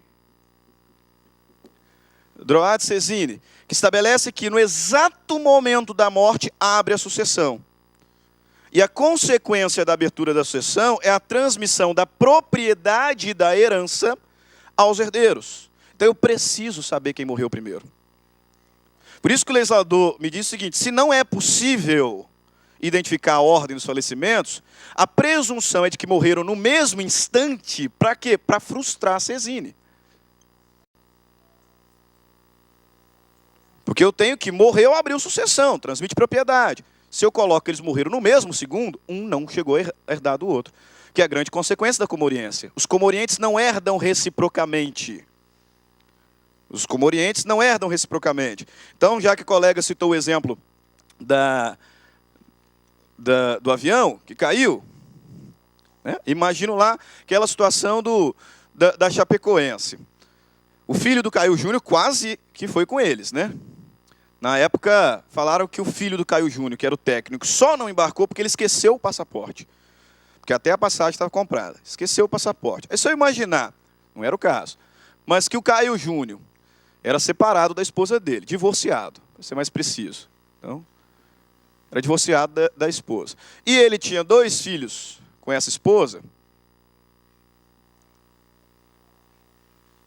2 filhos com essa esposa, ex-esposa, né?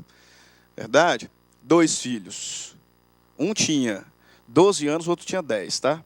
Porque sempre vai ter aquele que pergunta: mas e se ele tinha alguém ali de baixo? Não, não tinha. Tá? Não tinha. Eles não eram casados, tá? Não tinham. Só eles. Aí ele estava lá viajando com esse filho de avião. O avião caiu. Perfeito. O avião caiu. Como aconteceu ali no acidente, quando chegaram lá para resgatá-los, o pai realmente estava morto, o filho ainda vivo, e foi levado com vida para o hospital. No dia seguinte, ou no mesmo dia, acabou morrendo também. Aqui está claro que não houve comoriência. Para saber, o pai morreu primeiro. E quando ele morreu, ele tinha 2 filhos. Um recebeu 50% da herança, o outro recebeu 50% da herança. Quando, no outro dia, o filho 2 falece, ele já era proprietário de 50% da herança. E ele não tinha descendentes, não tinha cônjuge, mas tinha mãe viva. Então, 50% vai para ex. Não porque é ex dele, mas porque é mãe. Né? Ascendente de 1º grau. Agora, se quando chegaram lá já estava todo mundo morto, não consigo saber quem morreu primeiro, comoriência. Comorientes não herdam reciprocamente. Então, quando o A morreu, ele só tinha um filho, que herdou 100% da sua herança. Okay? Essa é a razão de nós falarmos sobre comoriência. Nesse sentido, veja lá, ó, Raul, cidadão brasileiro, no meio de uma semana comum, desaparece sem deixar qualquer notícia para sua ex-esposa e filhos, sem deixar cartas ou qualquer indicação sobre o seu paradeiro. Raul, que sempre fora um trabalhador exemplar, acumulara em seus anos de labor um patrimônio relevante. Como Raul morava sozinho, já que seus filhos tinham suas próprias famílias, e ele havia se separado da sua esposa 4 anos antes, somente após uma semana, seus parentes e amigos deram por sua falta, e passaram a se preocupar com seu desaparecimento. Sobre a situação apresentada, assinale a opção correta. Para ser decretada a ausência, é necessário que a pessoa tenha desaparecido há mais de 10 dias. Como faz apenas uma semana que desapareceu, não pode ser declarada a ausência com a consequente nomeação de curador. Não tem prazo para começar. Não tem 48 horas, 10 dias, não tem. Em sendo declarada a ausência, o curador a ser nomeado será a ex-esposa de Raul. Vai, né? Sentido nenhum. Ainda que, de fato, eles só tivessem separado de fato, o legislador fala 2 anos. Ali eles já estavam separados há mais de 4. Né? A abertura da sucessão provisória somente se dará ultrapassado 3 anos da arrecadação dos bens de Raul. E aí? Falou alguma coisa sobre procurador? Não, né? Então é 1 ano. Se Raul contasse 85 anos, e os parentes e amigos já não soubessem dele há 8, poderia ser feita de forma direta a abertura da sucessão definitiva. Alternativa correta. Aí quando dessa prova da OAB, né, eu falei, a alternativa correta era essa, eu estava corrigindo. Professor, mas o senhor falou que era 80 anos e 5 anos do desaparecimento. Né? Só que 85 é mais do que 80, né? E 8 anos é mais do que 5, né? Não, a gente só conta os casos, a gente não fala o nome. Joana e Alcindo, casados sob o regime da comunhão universal de bens, estavam a caminho de uma festa no litoral da Bahia, quando tiveram um carro atingido por um caminhão em alta velocidade. Quando a equipe de socorro chegou ao local, ambos os cônjuges estavam sem vida. Conforme o laudo pericial realizado, não foi possível determinar se Joana morreu antes de Alcindo. Joana, que tinha 25 anos, deixou apenas um parente vivo, seu irmão Alfredo, enquanto Alcindo, que já tinha 59 anos, deixou 3 familiares vivos, seus primos Guilherme e José e seu sobrinho Anderson. Considerando que nenhum dos cônjuges elaborou o testamento, assinale a afirmativa correta.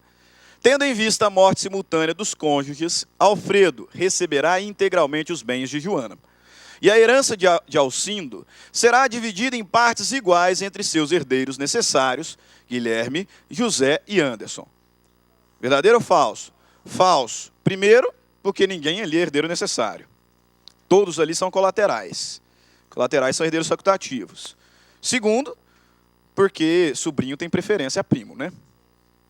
Então, se tem sobrinho, os primos não vão receber nada. Entre comorientes não há transmissão de patrimônio, mas, como Joana e Alcindo eram casados em regime da comunhão universal de bens, o patrimônio total do casal será dividido em partes iguais e distribuído entre os seus herdeiros necessários. Alfredo, Guilherme, José e Anderson não são necessários. Entre comorientes não há transmissão de patrimônio, e a herança de cada um dos falecidos será dividida entre seus respectivos herdeiros, razão pela qual Alfredo herdará integralmente os bens de Joana, enquanto Anderson herdará os bens de Alcindo. O Anderson é o sobrinho. Tá? Eu sei que vocês já esqueceram, então a alternativa correta. Né? Exatamente. Alfredo, irmão dela, fica com tudo. Anderson, sobrinho do Alcindo, fica com tudo dele. Okay? Julgue assertiva o reconhecimento da morte presumida quando for extremamente provável a morte de quem estava com a vida sob risco, independe de declaração da ausência. Verdadeiro. Ana desapareceu. Após declaradas encerradas buscas, em depoimento à polícia, seu marido afirmou que matou a mulher e deu seu corpo aos cães. Neste caso, é correto afirmar: Ana teve morte presumida sem necessidade de decretação de ausência. O marido confessou que matou ela e não vai encontrar o corpo porque deu para os cães. É bem provável que ela esteja morta, né? Afinal, ele confessou o crime. Então, eu não vou decretar ausência.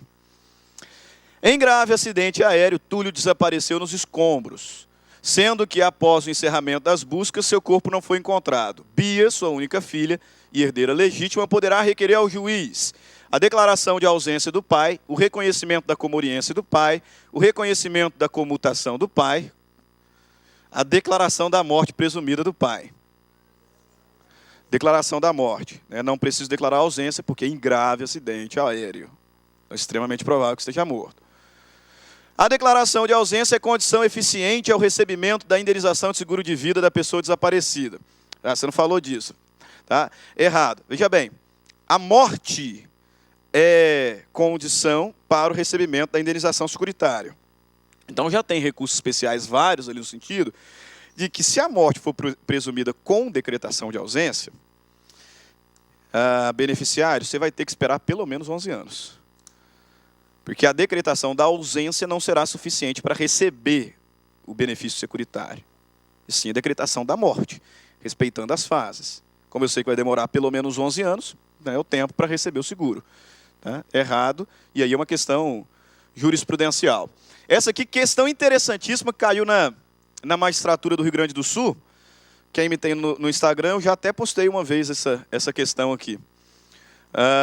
José e Maria, grávida de 9 meses, sofreram um acidente automobilístico. José faleceu no acidente. Maria foi levada com vida ao hospital e o filho que estava em seu ventre faleceu alguns minutos após o nascimento, tendo respirado. Na manhã seguinte, Maria também faleceu. em decorrência dos ferimentos causados pelo acidente. José e Maria não tinham outros filhos. O casal tinha uma fortuna de 50 milhões de reais. Se é para sucessão, a gente mexe com grana, né? Em aplicações financeiras, numa conta conjunta, valores acumulados exclusivamente durante o período do casamento sob regime de bens, legal de bens, comunhão parcial.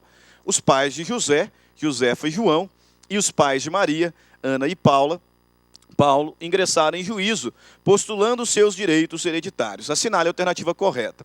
Tá? Aí ele traz as alternativas, mas eu não preciso nem olhar a alternativa, porque a gente sabe fazer partilha, né? Os 3 estavam no carro. José morreu no acidente.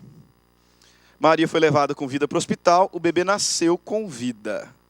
Se nasceu com vida, eu tinha colocado aqui, adquiriu personalidade material, tornou-se proprietário da herança. Como eles eram casados na comunhão parcial, então dos 50 milhões, 25, meia ação da Maria. E os outros 25, herança do bebê que nasceu com vida. Logo depois, o bebê que havia nascido com vida faleceu. Evidentemente, ele não tinha descendente, não tinha cônjuge, mas a mãe estava viva. Os 25% para Maria. Maria morreu. Os 50% para Maria, né? Então ficou com 100%. Maria morreu. Não tinha descendentes, o marido já falecido, mas os seus pais estavam vivos. Então, tudo para os pais da Maria. Por quê? Porque sogro não herda, né? Já não basta ser parente, quer herdar ainda. Não dá certo, né? Aí veja lá, os pais de Maria têm direito a 75% do valor da herança e os pais de José o restante. Não. Os pais de José têm direito a 75% do valor da herança e os pais de Maria o restante. A herança deve ser atribuída totalmente aos pais de José, nada cabendo aos pais de Maria. A herança deve ser atribuída totalmente aos pais de Maria, nada cabendo aos pais de José. Perfeitamente. Okay? Por quê? Porque não teve comoriência. Não teve comoriência. José morreu, meação, herança do bebê que nasceu com vida. Bebê morreu, não tinha descendente, nem cônjuge, tudo para a mãe. Maria morreu, não tem descendentes, não tem marido, mas os pais estão vivos. Né? Então, devia ter torcido para a Nora morrer um pouquinho antes. Né? Se tivesse morrido no acidente, né? Até para morrer... mas ela já ia morrer mesmo, né? Poxa, custava morrer antes. Beleza, ainda tem tempo. Fato jurídico, pessoal. Cerrou pessoas. Fato jurídico.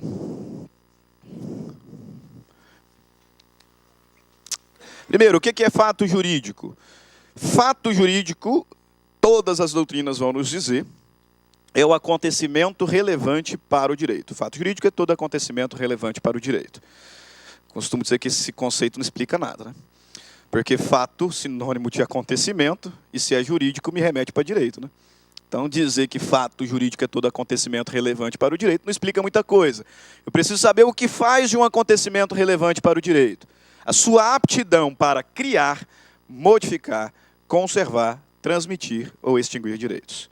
Por isso nós afirmamos, fato jurídico é todo acontecimento relevante para o direito, porque é capaz de criar, modificar, conservar, transmitir ou extinguir direitos. Se não tem nenhuma dessas aptidões, então o fato será chamado de ajurídico, material ou social. São os 3 nomes que nós damos para os fatos não jurídicos. Fato social, fato ajurídico, fato material. Um exemplo de fato ajurídico, noivado. Ou esponsais, como é o nome que a gente dá no direito. Tá? Os esponsais, ou o noivado, não tem relevância nenhuma para o direito. Nenhuma. Né? Quando, depois de 4 anos de namoro com a Gabriela, minha esposa, resolvi mudar para Cuiabá. E ela em São Paulo. E a gente já tinha passado 1 ano, eu morando na Cidade do Cabo, na África do Sul, e ela no Brasil. Aí quando eu voltei para o Brasil, eu falei assim, agora eu estou indo para Cuiabá, você continua em São Paulo. Não ia dar certo, eu pedi em noivado. Né? Aí ela ficou super feliz. Né? Mal sabia que o noivado não tinha relevância nenhuma para o direito. Né? Ainda bem que ela fez letras, não direito. Mas, enfim, Noivado não tem nenhuma relevância para o direito porque não tem aptidão para criar, modificar, transmitir, conservar esses direitos. Fato jurídico exige alguma dessas possibilidades. E aí nós classificamos o fato jurídico em várias espécies. Várias espécies. Primeiro, dividimos o fato jurídico, em sentido amplo, em duas espécies. Fato natural ou fato humano. O fato natural, cuidado, ele também é chamado de fato em sentido estrito. Tá? Então, não confunda. Fato jurídico lato sensu, fato jurídico em sentido amplo, que é a cabeça do gráfico, com fato jurídico em sentido estrito. Fato jurídico em sentido estrito é o fato natural, aquele que não decorre diretamente da vontade humana. O fato natural se divide em ordinário e extraordinário. Fato stricto sensu ordinário é aquele que é corriqueiro, comum. Nascimento, maioridade, morte. E o fato extraordinário, mais incomum, aluvião, avulsão, tempestade, terremoto, né, tsunami. Que bom que vocês estão estudando, né? Ninguém está assistindo stand-up no YouTube, então. Né? Porque tem um famoso stand-up aí que ele fala tsunami, por isso que eu usei a expressão. Né? Porque alguém falou assim, o professor falou tsunami, isso tá de brincadeira, né? Não. Fato humano, também chamado de ato jurídico lato sensu, se divide em ato jurídico lícito e ato ilícito. Tá? Seria contraditório falar ato jurídico ilícito. Né? Então, o ato jurídico se divide em ato jurídico lícito e ato ilícito. Nem coloquei ali, mas a gente sabe que o ato ilícito se divide em dois. Né? O ato ilícito se divide em dois. Ilícito civil, tá? E é ilícito daquela outra matériazinha, sem relevância para o direito. Né? Direito do bandido, alguma coisa assim. Né? Me foge a memória de vez em quando. Tamanha irrelevância. Mas é uma pena você ter que estudar ela para a OAB. Podia ser só civil. Né? Nem vou perguntar aqui, porque eu sei que 90% da sala, né, escolheu civil para a segunda fase, com toda certeza. Né? Mas o ato jurídico lícito se divide em meramente lícito e negócio jurídico. E aí é que é o problema que alguns têm em diferenciar. O ato jurídico em sentido estrito, que é o ato jurídico meramente lícito, é aquele que decorre da vontade humana, afinal, a vontade humana entra aqui, né? Então, decorre da vontade humana. Se o negócio quebrasse comigo, ia ficar bem... tem vontade humana, só que o ato jurídico em sentido estrito, a despeito da manifestação da vontade humana, os efeitos decorrem da lei. Então, nós vamos dizer que ele é ex lege. Tá? Tem vontade humana, porque afinal é ato jurídico, mas os efeitos decorrem da lei. Eu manifesto a minha vontade, mas não a delibero. É o exemplo do reconhecimento voluntário de paternidade. O indivíduo descobriu que a namorada está grávida, teve o filho, ele voluntariamente reconheceu a paternidade. Não tem como escolher pagar a pensão depois de 5 anos. Ao reconhecer voluntariamente a paternidade, ele faz ou não. Se não quiser, vai ter uma ação de reconhecimento coercitivo, né? Mas se reconhecer voluntariamente, os efeitos da filiação decorrem da lei. Ele não delibera, portanto. Ato jurídico em sentido estrito. Aceitação da herança, renúncia da herança, confissão, protesto de título cambial, emancipação. Não tem como eu emancipar para alguns atos e para outros não. Ou eu emancipo ou não emancipo meus filhos. Se emancipar, os efeitos da lei decorrente vêm da lei. Por isso, ex lege. Já os negócios jurídicos, além de manifestar a vontade, os agentes deliberam as consequências dele decorrentes. Portanto, o grande exemplo de negócio jurídico é o contrato. Contrato, testamento, casamento, né? Exemplos de negócios jurídicos. Tem alguns doutrinadores que identificam um outro aqui nesse gráfico. Alguns passam ele aqui, outros identificam ele aqui. Né? Aqui tem mais espaço, onde eu vou colocar. que é o ato-fato. Ato-fato. Ato-fato jurídico. O que é esse ato-fato jurídico? O ato-fato jurídico, ele decorre da vontade humana. Mas o legislador despreza totalmente a intenção do agente. Portanto, ele decorre de uma vontade humana, mas a vontade ali manifestada é absolutamente relevante para fins jurídicos. Por exemplo, no contexto de ato-fato, eu não vou questionar a capacidade do agente. Vou, porque a intenção dele é relevante para o direito. E aí a gente vai citar como exemplos ali de ato-fato. Parece bobo, mas se não fosse assim, a gente ia gerar um colapso jurídico. Aquela criança que na escola compra merenda. Absolutamente incapaz. A mãe não vai lá para comprar com ele, representando-o. Se aquilo lá fosse um negócio jurídico, ele seria nulo. E aí ia ter um monte de gente ajuizando ação declaratória de nulidade contra a escola. Né? Então é um ato-fato. Ato-fato. Decorre da vontade humana, mas a intenção ali manifestada não tem relevância para o direito. Grande exemplo que a gente cita. Ali a explicação de ato-fato, explicação de ato meramente lícito, você vai ter também no seu material, os exemplos de ato meramente lícitos, bem como o conceito de negócio jurídico. Sobre o negócio jurídico, todo negócio jurídico é analisado a partir de 3 planos, de 3 degraus. Tá? A famosa escada ponteana, porque foi Pontes de Miranda que desenvolveu a tese. Né? Todo negócio jurídico será analisado a partir de 3 planos. Plano da existência, validade e eficácia. Portanto, nulo não é sinônimo de inexistente, porque estão em planos distintos da análise. Tá? Nulo está relacionado à invalidação, segundo degrau. Tá? Portanto, cuidado, por exemplo, se na prova cair lá que o negócio jurídico celebrado por absolutamente incapaz, sem representação, é inexistente. Não é. É nulo. Nulo. Quais são os elementos de existência? Famoso VOAF. Elementos de existência do negócio jurídico. VOAF. Vontade. Objeto, agente e forma.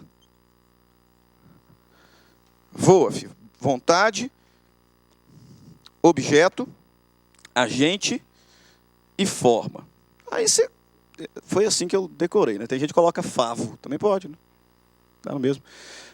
Vontade, objeto, agente e forma. Mas eu quero que você entenda o seguinte: substantivos vazios. Substantivos vazios. Vontade, objeto, agente, forma. Vazio. Por quê? Porque a adjetivação acontece no segundo plano. Para que o negócio jurídico exista, eu preciso vontade e não me interessa se ela é livre de vícios.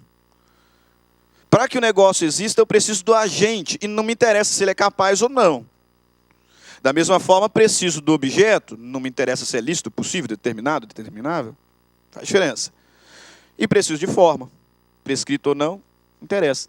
Para que exista substantivos vazios. No segundo plano, o que a gente faz é exatamente adjetivar tais substantivos. Qualificá-los. Por isso que, para que o negócio que existe seja válido, a vontade tem que ser livre de vícios. Não pode ter erro, coação, estado de perigo, lesão. Tem que ser livre de vícios. O objeto tem que ser lícito, possível, determinado ou determinável. O agente, capaz. E a forma, prescrita ou não defesa em lei. Se falhar em alguma dessas adjetivações e outras regras expressamente previstas na lei, o negócio jurídico, então, será nulo ou anulável, que são os 2 graus que nós temos de invalidade. Por isso que eu não posso confundir nulo com inexistente. Já está no segundo plano.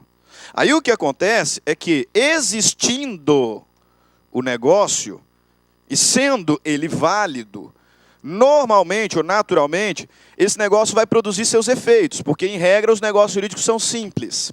Se existem e são válidos, produzem efeitos. Excepcionalmente, é possível que nós tenhamos aqui algum elemento acidental.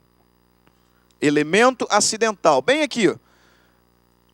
Entre o plano da validade e o plano da eficácia. O negócio existe, é válido, mas entre ali é possível que exista um elemento acidental.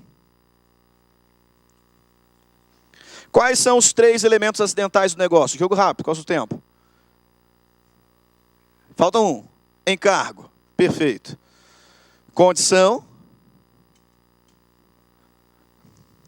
Termo. E encargo. E encargo. Elementos de existência, vontade, objeto, agente, forma. Elementos de validade, a vontade da existência tem que ser livre. O objeto da existência tem que ser lícito, possível, determinado, determinável. O agente da existência tem que ser capaz, a forma da existência tem que ser prescrita ou não defesa em lei. Existindo validamente, normalmente ele produz seus efeitos. Excepcionalmente, pode ser que exista algum elemento acidental. 3. Condição, termo, encargo. O que é condição? Já disse hoje. Evento, futuro, incerto. 3 palavras só. Porque aluno de direito gosta, né, de encher uma linguiça. Aí, quando dava aula de fato jurídico, colocava o que é condição. Aí tinha que colocar, entre parênteses, em 3 palavras. E colocava só uma linha para responder também. Isso aí pede para fazer no verso. Condição, evento, futuro, incerto. Evento, futuro, incerto. Termo, evento, futuro, certo. Encargo, ônus, dever. Geralmente existente em negócios jurídicos gratuitos. Tá? Não basta só essa diferença. Né? Por isso é que separei aqui um pouquinho só sobre os elementos acidentais. Tá? No seu material aí tem a identificação do plano da existência, do plano da validade. Só um detalhe que vale a pena ser destacado. O legislador coloca a forma como sendo um dos elementos. Mas eu preciso entender que o Código Civil adota o princípio da informalidade. Então, no artigo 107 do Código, a gente vai encontrar a disposição de que o negócio jurídico não depende de forma para a validade, exceto quando a lei assim exigir. Então, em algumas situações, o negócio será solene, por expressa determinação legal. Como no artigo 108, alienação de imóvel que custe acima de 30 salários mínimos. Aí precisa de escritura pública para validade. Né? Quanto aos elementos acidentais, que é o que eu quero que você tenha um pouquinho mais de cuidado, condição é evento futuro incerto. Ela pode ser suspensiva quando impede os efeitos, ou resolutiva, quando faz cessá-los. Em algumas situações, o negócio jurídico tem uma condição, mas ele existe, é válido, produz efeito desde logo. Só que se a condição for implementada, para de produzir. Por exemplo, o contrato de compra e venda com cláusula de retrovenda. De retrovenda. Né? Pode ser que o alienante, pode ser ou não, portanto, evento, futuro incerto, que o alienante suscite essa cláusula de retrovenda. E aí o negócio para de produzir efeitos. Então ela pode ser suspensiva ou resolutiva. Se a condição for suspensiva, grave isso, ela impede a aquisição do direito. Se a condição for suspensiva, ela impede a aquisição do direito. Por que desse destaque? Porque se nós estivermos diante de termo, que é evento futuro certo, o termo também pode ser inicial ou final. Só que o termo inicial não impede a aquisição do direito. Impede tão só o exercício do direito. Não impede a aquisição, impede o exercício. Isso aqui é muito óbvio. Eu contratei com algum de vocês um contrato de locação. E lá no nosso contrato tem uma cláusula afirmando que produzirá efeitos a partir do dia 20 de novembro de 2018. Eu já sou locatário. Você já é locador, só que eu ainda não exerço. Então, o termo impede só o exercício. E o encargo, que é o ônus, não impede nem a aquisição e nem o exercício. Na verdade, se o encargo não for implementado, ele enseja revogação do negócio. Então, perceba, condição, evento futuro incerto, quando suspensivo, impede a aquisição do direito. Termo, evento futuro certo, quando inicial, impede apenas o exercício. Aquisição, não. E já o encargo não impede nem o exercício, nem a aquisição. Que diferença que faz na prática? Simples. O testamento, ele é naturalmente a termo, porque está subordinado a evento futuro certo, qual seja a morte. Embora não tenha data certa. Só que o testamento, ele pode ser condicional ou modal. Então, ele pode ser sob encargo. Modo é o outro nome de encargo, tá? Ele pode ser condicional ou modal. Se eu faço um testamento para Maria Júlia, que está lá atrás, já quase dormindo.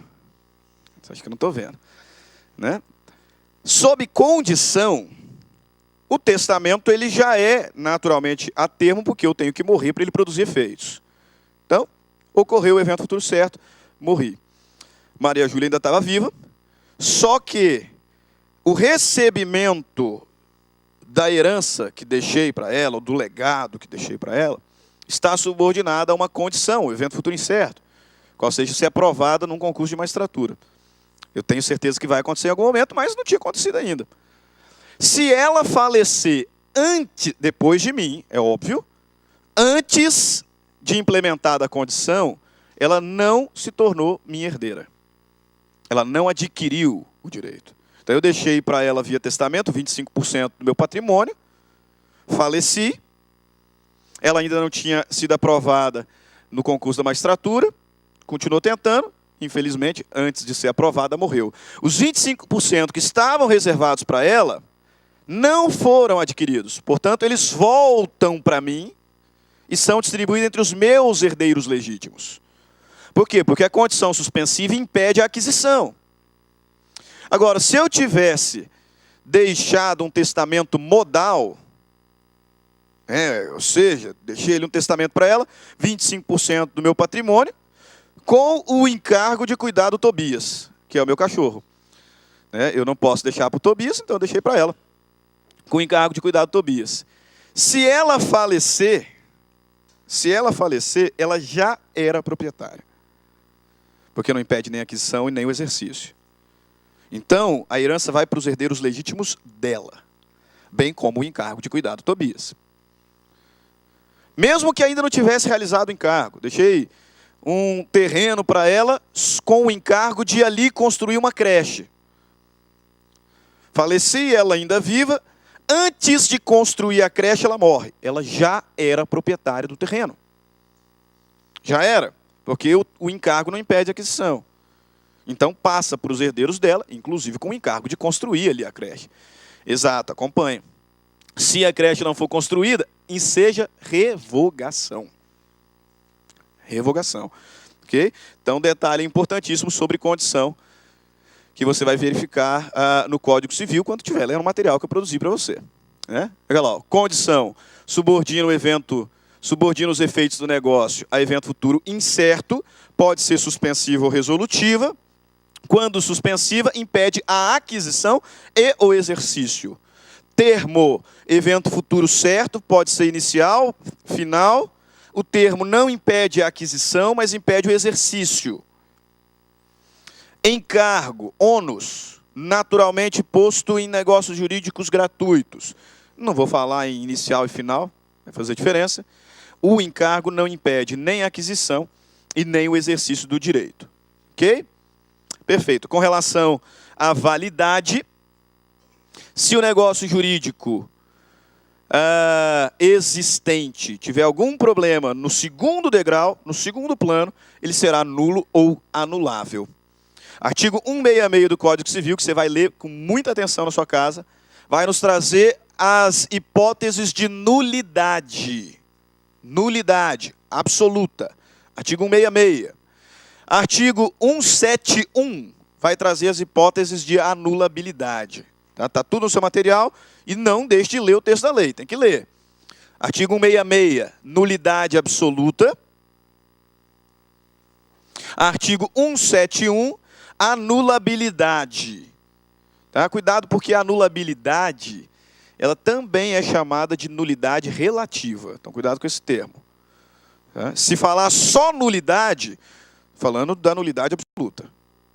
Tá? Ou se falar nulidade absoluta, por óbvio. Se falar nulidade relativa, é sinônimo de anulabilidade. Tá? Atenção com relação aos detalhes. Artigo 171 vai nos trazer as hipóteses de anulabilidade. Quais são as diferenças? Porque nulo e anulável não são as mesmas coisas. Então você não pode usar como se sinônimos fossem. Né? E aqueles que foram meus alunos sabem disso. Falo várias vezes em sala. Né? Eu coloquei lá, o negócio jurídico celebrado pelo absolutamente incapaz, sem representação, é. Aí eu não respondo anulável. Aí eu dou lá um X. Professor, mas eu só troquei nulo e anulável. Só. Né? Só isso. Tem nada a ver uma coisa com a outra. A única semelhança é que são graus de invalidade. Nulo e anulável. Não acabei aqui. Nulo e anulável. Principais diferenças e a gente para. Tá? Primeiro, nulidade absoluta agride preceito de ordem pública. Ordem pública. Nulidade relativa, ou anulabilidade, agride preceito de ordem privada. Nulidade absoluta opera-se de pleno direito. Por isso é que a ação é ação declaratória de nulidade. Porque o negócio nulo sempre foi nulo e vai ser sempre nulo. O negócio jurídico anulável, o vício não se opera de pleno direito. Por isso que a ação anulatória não é declaratória. A ação anulatória é desconstitutiva. Você se lembra que eu tenho 3 espécies de ação com relação a esta classificação, né? Ação declaratória, ação constitutiva positiva ou negativa e ação condenatória. Então, quando eu estou diante de nulidade declaratória, anulabilidade desconstitutiva. A nulidade não convalesce com o tempo, não conserta com o tempo. A anulabilidade convalesce pelo decurso do tempo. Por conta de ser de ordem pública, a nulidade absoluta pode ser arguida por qualquer interessado e também pelo Ministério Público. A anulabilidade, por afrontar a norma de ordem privada, só pode ser arguido pelos interessados. Legitimidade, portanto, restrita. A nulidade absoluta pode ser reconhecida ex officio, porque agride preceito de ordem pública. Então, o juiz pode reconhecer de ofício a nulidade. A anulabilidade, não. Ordem privada tem que ser arguida pelas partes. A nulidade absoluta não admite confirmação. Nulidade relativa, sim. Se eu fiz um negócio jurídico com relativamente incapaz sem assistência, é possível que o assistente venha e confirme. Então, assim, eu conserto o negócio. A nulidade absoluta opera efeito erga omnes. Nulidade relativa opera efeitos inter parte. Por isso que só os interessados são legitimados para alegar. A nulidade absoluta, cuidado com isso, produz efeitos ex tunc. Retroativos, portanto. Anulabilidade, efeitos ex nunc. Ok? Clique lá.